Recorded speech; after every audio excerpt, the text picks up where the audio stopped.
en el Evangelio de Lucas, capítulo 12, verso 13, por favor. Lucas, capítulo 12, versículo 13. ¿Lo tienen? Vamos a ponernos de pie por respeto a la palabra del Señor. Felicito a todos los de alabanza, porque así traen su Biblia. Qué bueno. Dice la palabra del Señor, vamos a leer en el versículo 19 y 20. Y diré a mi alma, alma, muchos bienes tienes guardados para muchos años. Repósate, come, bebe, regocíjate. Pero Dios le dijo, necio, esta noche vienen a pedirte tu alma. ¿Y lo que has provisto, de quién será? Oremos. Padre, gracias por esta palabra, gracias por este mensaje. Gracias, hermoso Señor. Yo te ruego que permitas que dé fruto en nuestros corazones al 100%. En el nombre de Jesús. Vamos a orar al Espíritu Santo. Pon tu mano en tu corazón y hazlo con mucha fe. Y dile, hermoso Espíritu Santo, te ruego que me reveles tu palabra, que la grabes en mi mente y en mi corazón, que me ayudes a vivirla para poder compartirla. Te ruego que me sanes, que me restaures, que me liberes, que me bendigas y me llenes de tu amor. Te ruego que tu poder y tu gloria permanezcan en esta iglesia, haciendo milagros, sanidades, maravillas y prodigios para gloria y honra de tu nombre. Todo esto te lo pedimos en el nombre maravilloso de nuestro Señor Jesucristo. Amén y amén. Dan un fuerte aplauso con todo tu corazón. Aleluya. Gracias, Jesús. Pueden tomar su lugar, por favor. Este libro de Lucas, este Evangelio de Lucas, los historiadores judíos señalan que lo escribió el evangelista Lucas. Lucas, su nombre en latín significa Lucio. Y lo escribió este Evangelio de Lucas, como lleva su nombre. Dice la Escritura, dicen los historiadores judíos, que lo escribió más o menos en el año 75 después de la muerte del Señor Jesucristo. Cuando en la ciudad de Roma, cuando el apóstol Pablo estuvo preso en Roma. Esos 2 años que estuvo preso, pues él anduvo investigando, anduvo preguntando cómo sucedieron las cosas, y fue cuando escribió este Evangelio. El Evangelio todos sabemos que significa la buena nueva, pero es la palabra del Señor. El Evangelio es la palabra de Dios. Entonces vemos que este Evangelio estaba dirigido a un prominente cristiano, imagino que era muy amigo de él, llamado Teófilo. Y a este hombre le habían enseñado la Escritura, pero de una manera muy superficial y de una manera quizás no muy ordenada. Entonces él hizo amistad con Teófilo y dijo, ¿sabes qué? Te voy a enseñar de una manera ordenada todo lo que hizo el Señor Jesucristo, los milagros, los hechos que él anduvo haciendo cuando estuvo aquí en la tierra. Mira, vamos allá a Lucas capítulo 1, verso 1. Dice la palabra del Señor, puesto que ya muchos han tratado de poner en orden la historia de las cosas que entre nosotros han sido ciertísimas, tal como nos lo enseñaron los que desde el principio lo vieron con sus ojos y fueron ministros de la palabra, me ha parecido también a mí, después de haber investigado con diligencia, o sea que se puso a investigar, era doctor, era un hombre de investigación. Dice, todas las cosas desde su origen, escribírtelas por orden, oh excelentísimo Teófilo, para que conozcas bien la verdad de las cosas en las cuales has sido, ¿qué? Instruido. O sea, esto nos da a entender que ya había recibido la palabra, pero de una manera muy superficial. Entonces hicieron amistad y dijo, ¿sabes qué? Te voy a enseñar, te voy a dar por orden todos los hechos, milagros, acontecimientos que el Señor Jesucristo hizo cuando anduvo aquí en la tierra, para que conozcas bien la verdad. Y esto mismo es para nosotros. Dios quiere que conozcamos realmente cómo todo lo que hizo el Señor Jesucristo, que no lo olvidemos, que todos los hechos que hizo el Señor Jesucristo, dice que si se escribiera todo lo que hizo el Señor Jesucristo, no ocupieran los libros en el mundo entero. ¿Cuántas cosas no hizo que están registradas, que no están registradas en la palabra del Señor? Los evangelistas registraron las cosas más sobresalientes, desde luego. Pero este evangelista, como era doctor, pues trató de hacerlo más ordenadamente. Vemos que era un profesionista y los médicos en aquel entonces eran muy respetados, muy queridos por las personas, porque eran muy necesarios. Eso quiere decir que aunque tú seas profesionista o vayas a ser profesionista, o tengas un buen oficio, o tengas un buen negocio, o tengas una buena actividad, no te impide el servir al Señor. Que lo hagas con todo tu corazón, así como lo hizo este médico, con todo tu corazón, que tú le sirvas. Tu negocio, tu trabajo, tu oficio no debe ser pretexto para no servir al Señor. Tú puedes servirlo y debes de servirlo con todo tu corazón. Y este evangelista le enseñó a Lucas de una manera ordenada lo que anduvo haciendo el Señor Jesucristo aquí en la tierra. Sabemos cuál anduvo haciendo su ministerio, que era salvando almas, las almas que se habían perdido. Vamos a Lucas 9, verso 19, verso 10. Lucas 19, verso 10. Porque el Hijo del Hombre, Jesucristo, vino a buscar y a salvar lo que se había perdido. Él vino a buscar las almas que ya estaban perdidas. Igual, en este tiempo, las almas que no conocen a Cristo, las personas que no han recibido a Cristo en su corazón, con todo respeto, están perdidas, sin esperanza de salvación. Por eso nosotros tenemos el deber ante el Señor de hablar de la palabra a tiempo y a destiempo. Y el Señor Jesucristo en eso basó su ministerio. Y la palabra ministerio significa servicio. ¿Qué significa? Servicio. Es servicio, no es vanagloria, que yo soy de la alabanza, yo soy el que predico, yo soy el que enseño a los niños. Y todos los ministerios son importantes. La palabra ministerio significa servicio, es decir, servir a Dios y a los demás con amor y humildad. Entonces, ¿qué significa servicio? Servir a los demás. Servir a Dios primero y a los demás con amor y con humildad, como lo hizo el Señor Jesucristo. Entonces, cuando tú vengas a servir, a cumplir tu ministerio, vas a servir ¿a quién? A Dios primero, y al mismo tiempo vas a servir a los demás. Ejemplo, los que vienen a hacer el aseo sirven a Dios primero y sirven a los demás. Por ejemplo, los que hicieron el aseo ahora sirvieron a Dios primero, porque la casa es del Señor, la obra es del Señor, pero quienes venimos a sentar somos nosotros. Sirvieron a Dios, sirvieron a nosotros, y deben de hacerlo ¿con qué? Con humildad y amor. Eso es lo que movió a Job y a su familia. Corazón humilde, para ir a ayudar a hermanos. Bueno, yo puedo hacerlo, voy a ir, voy a apoyarlo. Es el amor entre hermanos. Entonces no debe de pesar decir, no, pues yo estoy en los carros. ¿Está sirviendo a quién? A Dios y a los demás. No se te olvide. Que el ministerio del aseo no es malo, está sirviendo a Dios. ¿Y a quién más? A los demás. Que el ministerio de maestra está sirviendo a Dios y a los niños. El ministerio de alabanza está sirviendo a Dios y a la iglesia. El ministerio de predicador está sirviendo a Dios y predicando la palabra del Señor. Eso es ministerio. Servir a Dios y a los demás con amor y humildad, como lo hizo el Señor Jesús.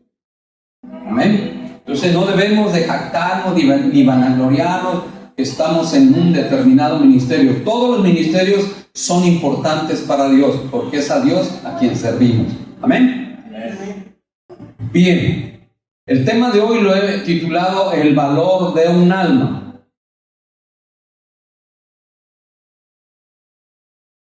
Vamos a Lucas 12, verso 13 al 18. Le dijo uno de la multitud: Maestro, di a mi hermano que parta conmigo la herencia. Mas él le dijo: Hombre, ¿quién me ha puesto sobre vosotros como juez o partidor? Y les dijo: Mirad y guardaos de toda avaricia, porque la vida del hombre no consiste en la abundancia de los bienes que posee. Vemos cómo aquí este hombre le pedía que le dijera a sus hermanos que pues le dieran de la herencia, y el Señor le contestó: no me ha puesto, oh Dios, como partidor herencias. ¿A qué vino el Señor? Lo acabamos de leer. A buscar y salvar lo que se había perdido, a salvar las almas.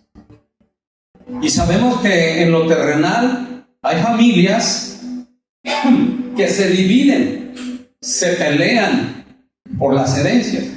Muchas veces, no solamente de palabras, sino a veces hasta los golpes que a veces se llegan a matar. Por un pedazo de tierra, por una vaca, por un carro, por una cuenta de banco, por una casa. ¿Por qué hacen eso? Porque no saben que nosotros como hijos de Dios somos herederos de algo mucho mejor. Mucho mejor. ¿Sabías eso? Somos herederos y coherederos con Cristo, dice la palabra. Ahorita lo vamos a ver. Entonces uno debe, si vas a recibir una herencia, bendito sea Dios, dale las gracias a Dios. Si te dan una vaca, gracias a Dios, ordéñala y toma leche. Si te dan un caballo, gracias a Dios, súbete y da un paseo. Si te dan un chivo, pues gracias Señor, hazte una birria. Y si nos invitas a nosotros, mejor. Pero sea agradecido con lo que te den.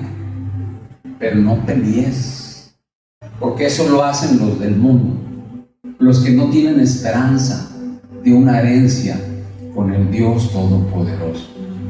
Pero nosotros tenemos una herencia mucho más valiosa que la herencia terrenal. Porque las cosas terrenales son temporales, son pasajeras. Aquí se quedan. No te las llevas cuando mueras. Nadie se va a llevar la herencia cuando se muera. Nadie se va a llevar sus casas, sus terrenos, sus vacas, sus chivos, sus cañas, su maíz, sus limones, sus aguacates. Nadie. Todo se queda, porque el dueño legítimo es Dios. Solamente nos lo presta para satisfacer nuestras necesidades y para bendecir a los demás. Pero nadie se lleva nada. Piénsalo bien y verás que nunca has visto que a nadie le echen ahí su dinero, a nadie le echen ahí su carro, su caja, su chivo, su vaca, a nadie. Dice la Escritura: por cuanto nada trajimos a esta tierra, nada nos podremos, ¿qué? Llevar. Entonces nosotros debemos estar confiando en que somos herederos del Señor, coherederos con Cristo Jesús. Somos más bendecidos con la herencia del Señor. Mire, vamos a la palabra. En Romanos 8, verso 16, el Espíritu mismo da testimonio a nuestro espíritu que somos hijos de Dios.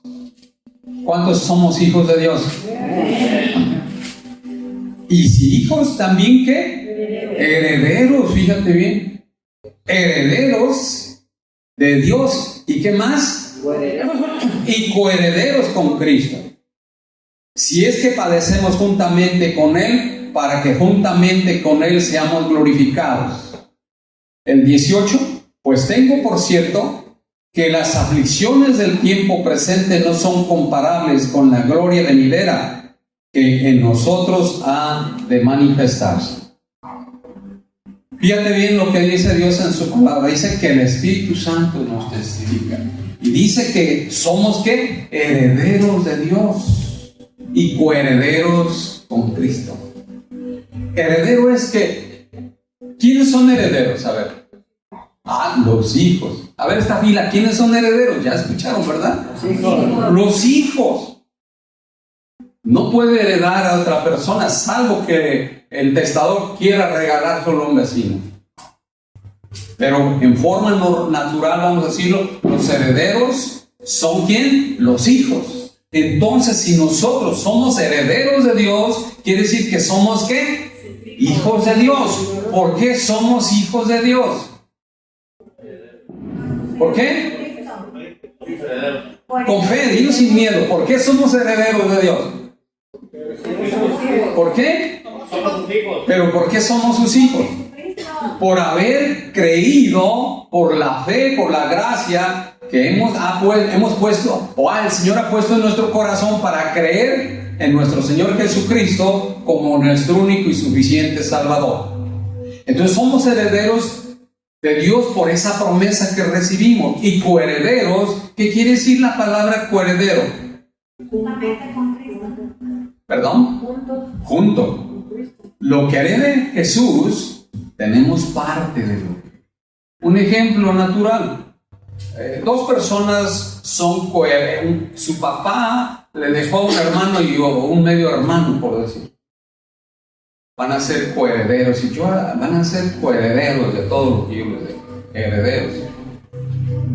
Nombra herederos a sus hijos y a los que no. Por ejemplo, en este caso, que no es su hijo, coheredero, pero nosotros hemos pasado a ser hijos de Dios por la fe que hemos puesto ¿qué? En nuestro Señor Jesucristo. Por eso es que nos decimos hermanos en Cristo. Porque somos hijos de Dios, somos hermanos en Cristo, por la sangre que Él derramó por nosotros, por el sacrificio que hizo en la cruz del Calvario. Entonces, fíjate, no tenemos necesidad de estar peleando y ambicionando las cosas terrenales. Porque, repito, hay familias que no se hablan, hermanos que no se hablan, hermanos de sangre. No se hablan, se odian y se hablan mal uno del otro. ¿Por qué? Por la herencia. Muchas veces las familias son bien unidas y cuando fallecen los padres, en el reparto de la herencia empiezan los problemas y las familias se dividen. Se dividen. No, que yo quería aquella cosa, yo quería aquella otra. No, y es un pleito grande. Y ahí es donde aprovecha Satanás para dividir ¿qué? A las familias. ¿Por qué? Porque hace que entre en ellos un espíritu de envidia y un espíritu de codicia. Y en ese momento se vuelven locos, no piensan, no reaccionan, hasta se golpean. Y es muy triste eso. Pero a nosotros no debe de suceder eso, ¿de acuerdo? Somos creyentes. Ya dijimos, si recibes una vaca, ordeñala y tómate la leche. Si recibes un caballo, súbete y date un paseo. Si recibes un chivo, haz la birria y nos invitas. ¿Sale? Pero no te enojes. Sea agradecido con Dios. Amén. Y recuerda que tienes una herencia más grande, más valiosa con nuestro Padre Celestial. ¿Sí? Entonces no debemos de andar como esas personas. Vamos a 1 de Pedro capítulo 1 verso 3. Bendito el Dios y Padre de nuestro Señor Jesucristo, que según su grande misericordia nos hizo renacer para una esperanza viva por la resurrección de Jesucristo de los muertos, para una herencia incorruptible. ¿Para qué? Una herencia incorruptible. Eso es lo que vamos a recibir. Una herencia incorruptible, incontaminada, inmarcesible, reservada en los cielos para vosotros. La palabra incorruptible significa que no puede ser pervertido, no puede ser contaminado. Y la palabra inmarcesible, que no se puede marchitar, sigue viva.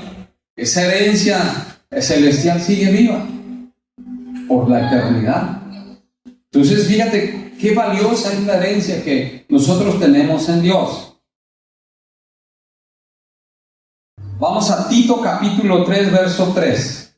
Tito capítulo 3, verso 3. Para que eso borre totalmente esas cosas de nuestra mente. Recordemos que tenemos una herencia celestial.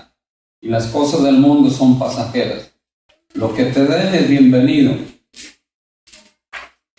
Tito 3, capítulo 3. Porque nosotros también éramos en otro tiempo insensatos, rebeldes, extraviados, esclavos de concupiscencias y deleites diversos, viviendo en malicia y envidia, aborrecibles y aborreciéndonos unos a otros.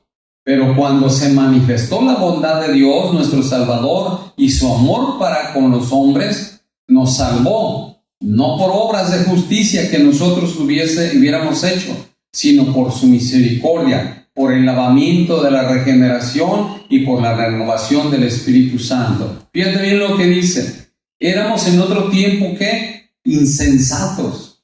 Ellos que no pensábamos, hacíamos las cosas alocadamente, rebeldes. No solo a los padres, a las autoridades y principalmente a Dios. Extraviados, andábamos por un camino equivocado. Esclavos de concupiscencias, deseos sexuales incontrolables, cometiendo adulterio, cometiendo fornicación, cometiendo cosas que no son vistas de buena manera por Dios.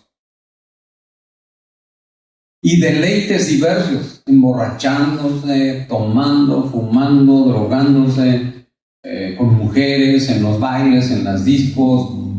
Dice, viviendo en malicia, pensando mal y todo eso, envidia, aborrecibles, aborreciéndonos unos a otros. Así éramos así. Pero cuando se manifestó la bondad de Dios, nuestro Salvador, y su amor para con los hombres, nos salvó.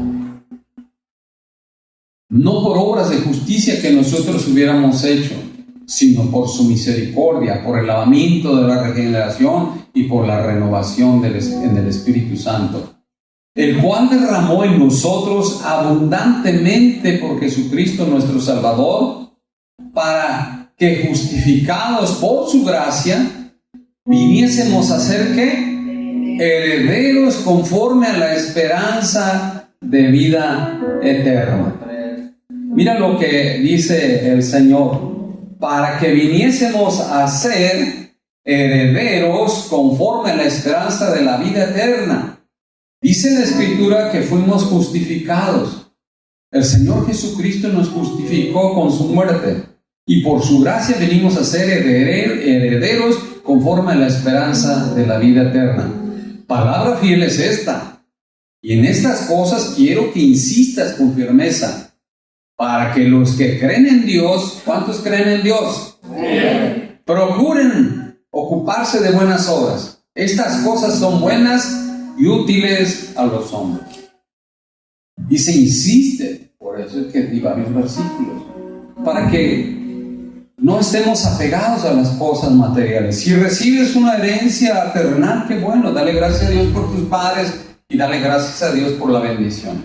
Pero tu corazón no debe estar apegado a eso. Tu corazón debe estar esperanzando a la herencia celestial de nuestro Padre, a la herencia, recordar que somos herederos y coherederos con Cristo Jesús de nuestro Dios.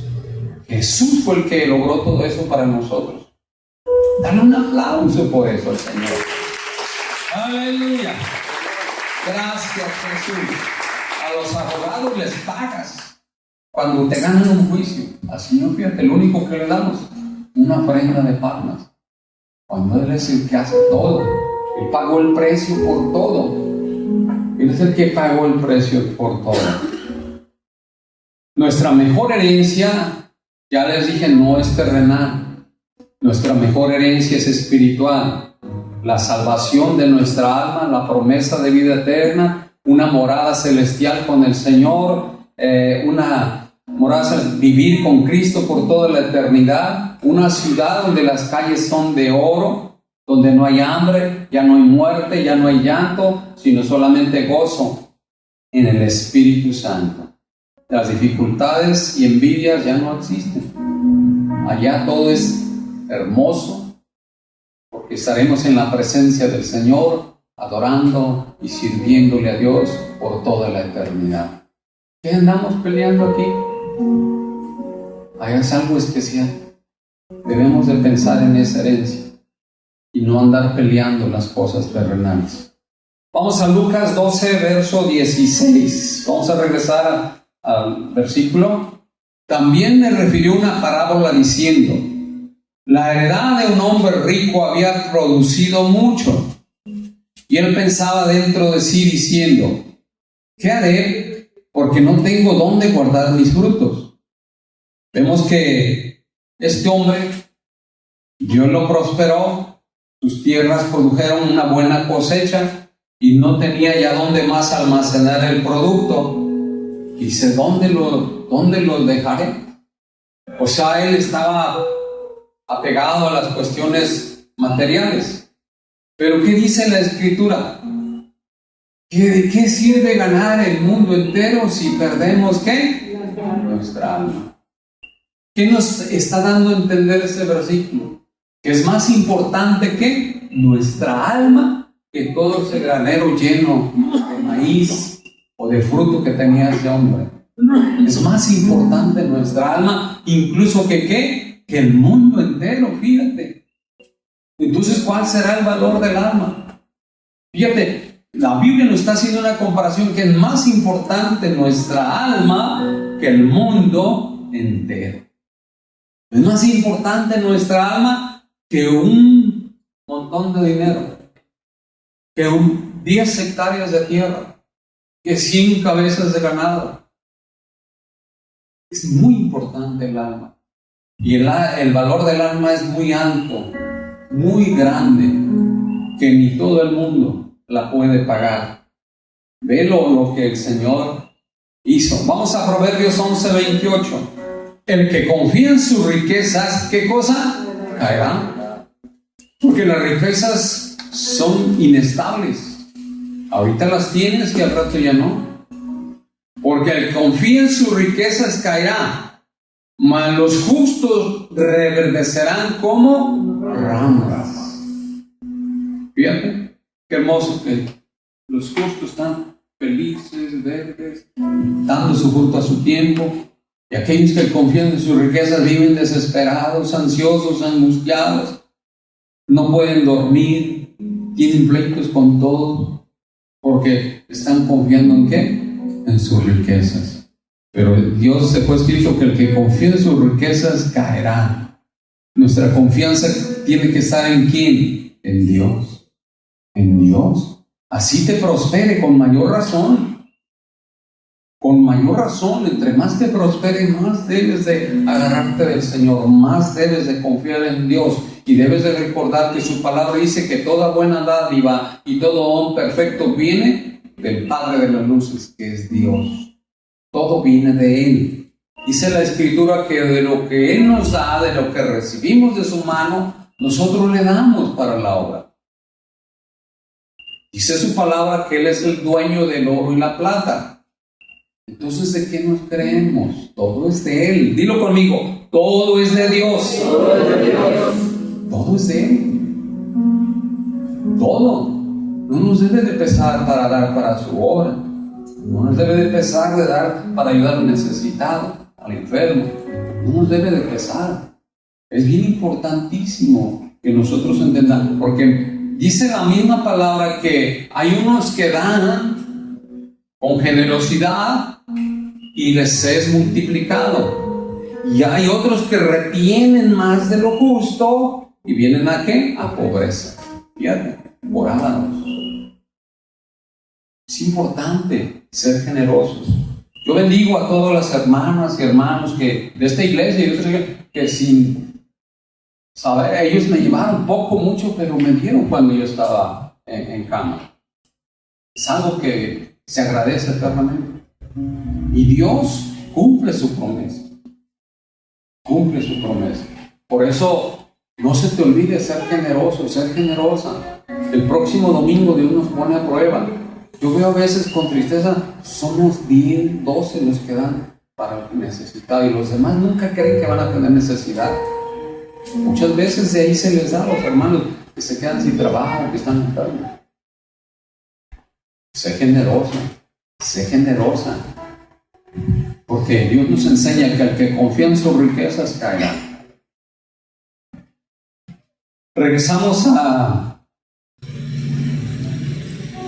Lucas capítulo 12, verso 19, y diré a mi alma, alma, muchos bienes tienes guardados para muchos años. Repósate, come, bebe y regocíjate. Vean lo que pensaba este hombre del granero. Tienes mucho, era muy rico.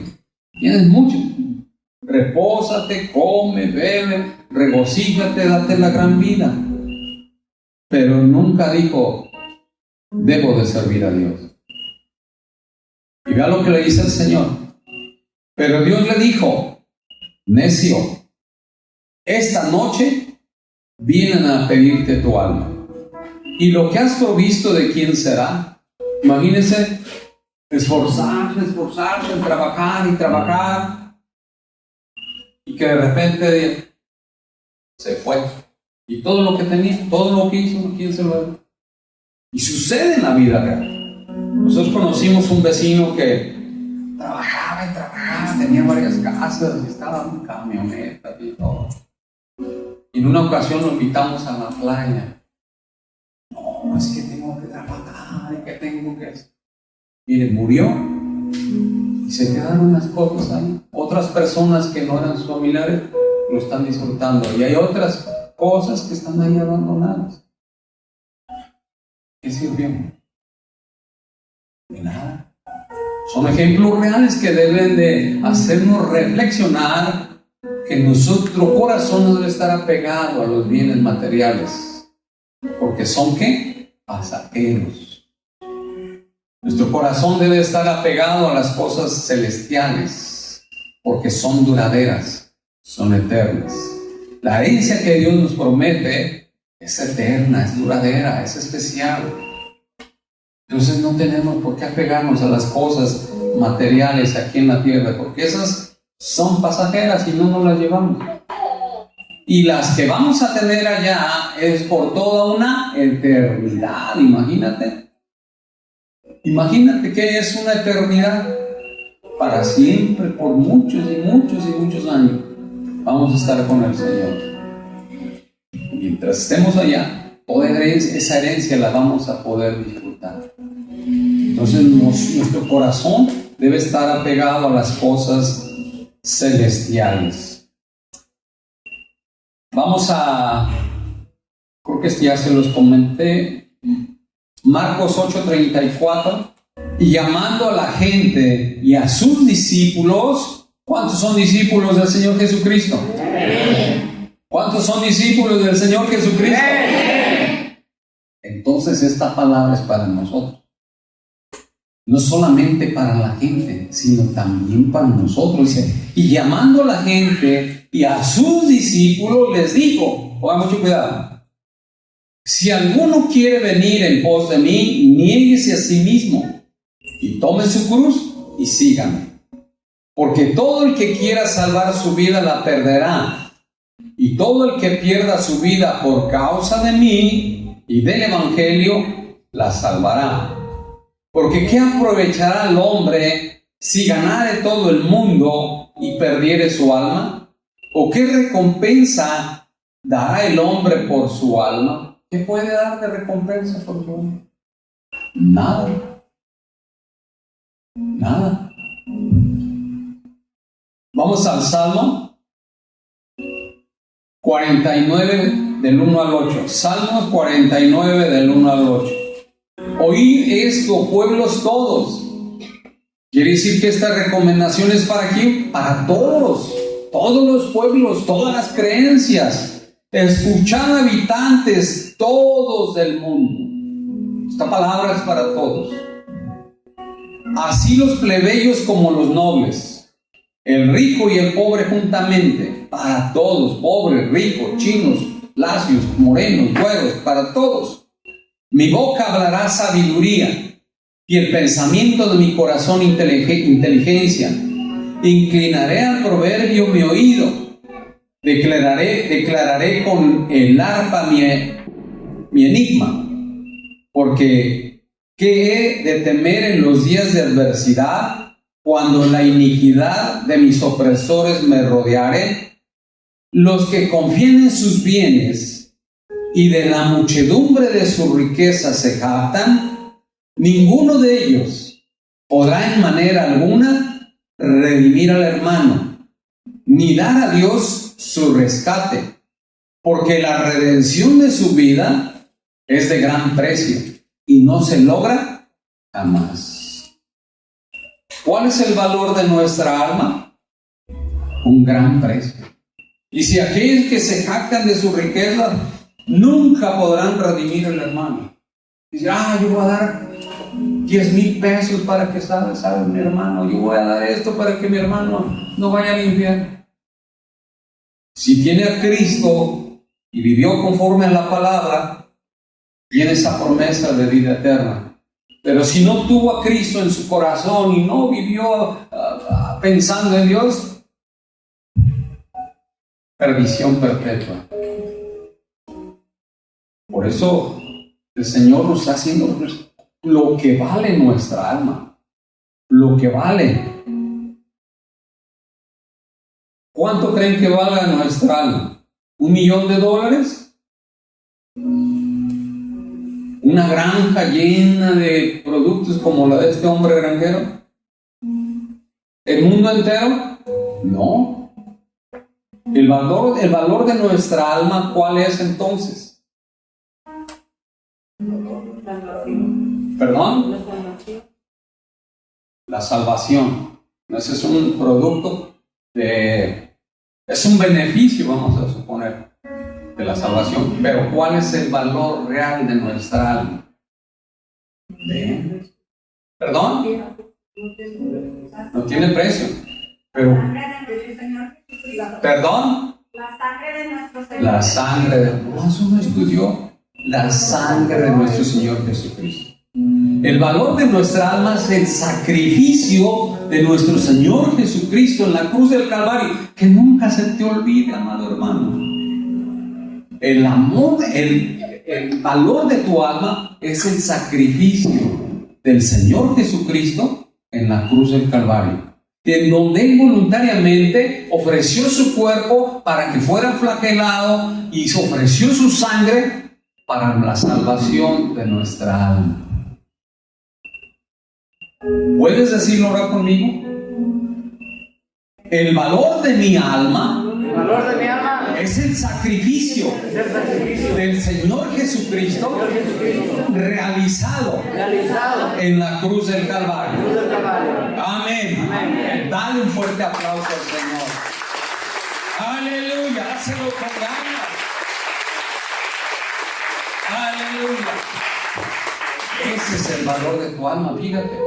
Por eso dice, ¿con qué lo podemos pagar? Con nada. Nadie más nos da la salvación, nadie más nos dio la salvación de nuestra alma, más de que el sacrificio de nuestro Señor Jesucristo. Nadie más. Que no se te olvide, que no te hagan dudar, no te hagan dudar.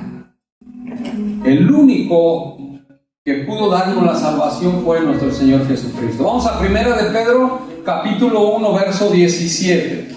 Y si invocáis por Padre aquel que sin acepción de personas juzga según la obra de cada uno, conducíos en temor todo el tiempo de vuestra peregrinación, sabiendo que fuisteis rescatados de vuestra vana manera de vivir, la cual recibisteis de vuestros padres, no con cosas corruptibles como oro o plata, sino con la sangre preciosa de Cristo, como de un cordero sin mancha y sin contaminación.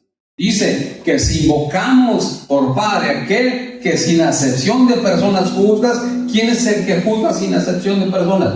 Dios. Debemos de conducirnos con temor y temblor todos los días de nuestra peregrinación, es decir, todos los días de nuestra vida, sabiendo que fuimos rescatados de la vana manera de vivir, o sea, como andábamos antes, la cual nos enseñaron nuestros padres, y no fuimos rescatados ni por oro ni plata. No puede pagar la salvación. Ya dijimos, lo único que paga la salvación de nuestra alma, el sacrificio de nuestro Señor Jesucristo. Dice que fuimos rescatados no por oro y plata, sino por la sangre preciosa ¿de quién? De Jesucristo, como un cordero sin mancha y sin contaminación. Por eso al Señor Jesucristo se le conoce también como el Cordero de Dios, que viene a salvar el mundo. Entonces, muy clara la palabra. El único que paga el precio es el Señor Jesucristo. Vamos a 1 de Juan, capítulo 1, verso 7. Pero si andamos en luz, como Él está en luz, tenemos comunión unos con otros. Y la sangre de Jesucristo, su Hijo, nos limpia ¿de qué? De todo pecado. Entonces se fijan cómo la sangre del Señor es la que hizo todo. La sangre del Señor es la que pagó el precio de la salvación de nuestra alma. Verso 8. Si decimos que no tenemos pecado, nos engañamos a nosotros mismos y la verdad no está en nosotros. Si confesamos nuestros pecados, Él es fiel y justo para perdonar nuestros pecados y limpiarnos ¿de qué? De toda maldad. Nadie más de que nuestro Señor Jesucristo puede limpiarnos del pecado y darnos el perdón. Nadie más que el Señor Jesucristo pudo pagar el precio de la salvación de nuestra alma. El precio de nuestra alma fue el sacrificio del Señor Jesucristo en la cruz del Calvario, donde su cuerpo fue flagelado y su sangre fue derramada por nuestra salvación. Ese es el precio de nuestra alma, es el precio de un alma. Regresamos a Lucas 12, verso 21. Así es el que hace para sí tesoro y no es rico para con Dios. Es como ese señor que tenía una gran granja, tenía muchas cosas y creía que con eso, pero dice, nada nos salva, solamente el sacrificio. Por eso tenemos que hacer cosas para estar bien con Dios. Dice, así es el que hace para sí tesoros y no es rico para con Dios. Es así que nos esforcemos en servir al Señor. Así es, hermanos, que porque la salvación de nuestra alma no se paga con indulgencias. ¿Qué son las indulgencias? ¿Alguien sabe? Las indulgencias son las que estableció la iglesia tradicional hace muchos años. Y se pagaban. Y se mandaban a hacer misas gregorianas. Esa era la salvación, dice, donaciones de dinero o propiedades que se hacen en la iglesia tradicional por la salvación del alma al ser perdonada de sus pecados. Y hacían misas gregorianas. ¿Sí sabían lo que era una misa gregoriana? ¿Qué es, hermano Alfonso? O veo que le dice que sí. Las misas gregorianas, fíjese nada más la tradición, ¿cómo le podremos decir? Superstición, que son 30 misas continuas por 30 días, una misa cada día, por la salvación del alma de esa persona. Ahora ya le bajaron, ahora son trigo de misas, 3 días. Nada de eso puede salvar nuestra alma. ¿Qué es lo que salva nuestra alma? La sangre de nuestro Señor Jesucristo. El sacrificio que hizo nuestro Señor Jesucristo en la cruz del Calvario. Nada de eso te da la salvación. No es con eso, no es con mandas, irnos caminando, irnos de rodillas, dar un toque de 12 o 2 castillos, nada. ¿Por qué creen que oramos hasta 4 castillos en un día? ¿Cómo andarían de preocupados, verdad? No, eso no paga el valor de la salvación de nuestra alma. Lo único que paga el precio de la salvación de nuestra alma es el sacrificio de nuestro Señor Jesucristo en la cruz del Calvario, en donde, repito, Él ofreció voluntariamente su cuerpo y su sangre por la salvación de nuestra alma, por el perdón de nuestros pecados y la promesa de vida eterna. Por eso dice Juan 3, dice, de tal manera amó Dios al mundo, que envió a su Hijo unigénito, para que todo aquel que en Él cree, piense bien, no se pierda, mas tenga ¿qué? Vida eterna. Nosotros hemos creído y por eso hemos recibido esa promesa de vida eterna. Dice, porque no envió Dios al mundo a condenar al mundo, sino ¿a qué? A que el mundo sea salvo por él. Nadie más va a salvar, nadie más va a pagar el precio de la salvación nuestra, de tu familia, más de que el Señor Jesucristo. El que en él cree no es condenado, pero el que no cree, fíjense bien lo que dice Juan 3, verso 18. El que no cree ya ha sido condenado por no haber creído en el nombre del unigénito Hijo de Dios, que es el Señor Jesucristo. Amén. Hay otro fuerte aplauso al Señor. Todo lo que hizo por nosotros merece más que una ofrenda de palmas. Todo eso hizo el Señor Jesucristo. Nadie más lo puede hacer. Así es de que, hermano, tu vida vale mucho, tu alma vale mucho, cuídala, por favor. No hay nada en esta tierra con lo cual tú puedas pagar o tus familiares puedan pagar la salvación del alma. Ya lo vimos en todos estos versículos. Solo Cristo pudo pagar el precio de nuestra salvación en la cruz del Calvario. Tu alma le pertenece a Cristo. Por eso es que a Él le debes dar toda la gloria, toda la honra y toda la alabanza por siempre. A nadie más.